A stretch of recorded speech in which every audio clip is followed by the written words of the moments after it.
দাবিতে আজকে এখানে হাজির হয়েছি এবং আমরা জীবনের নিরাপত্তা, বাংলাদেশের মানুষের জীবনের নিরাপত্তা, সমাজের ন্যায় বিচার প্রতিষ্ঠার জন্য আমরা এক দফার সিদ্ধান্তে উপনীত হয়েছি। এই সরকার কোনোভাবে আর এক মিনিট ক্ষমতায় থাকার শেখ হাসিনা বলেছেন গণভবনের দরজা খোলা আছে।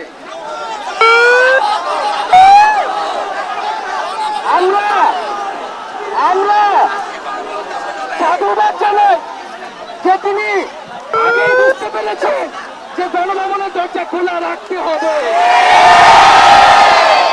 তার যাওয়ার সময় হচ্ছে, আপনি দরজা খুলে অপেক্ষা করুন। আমরা আপনাকে উৎখাত করার জন্য আসবো।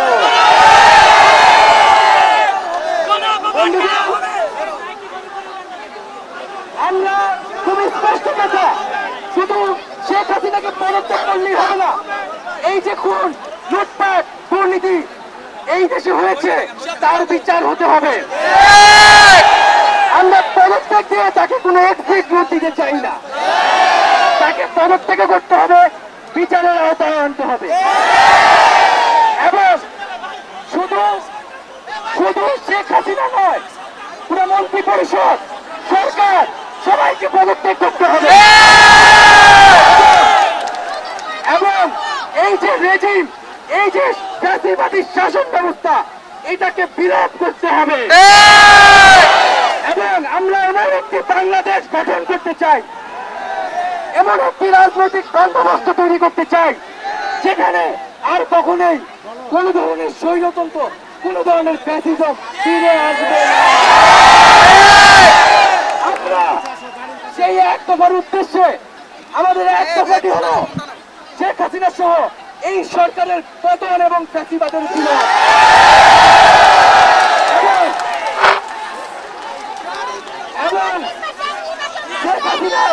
এবং এই সরকারের লুটপাট, গণহত্যা সহ দুর্নীতি সহ সকল কিছুর বিচার নিশ্চিত করা এবং আগের সকল হত্যা, গুম, নিপীড়নেরও বিচার করা হবে।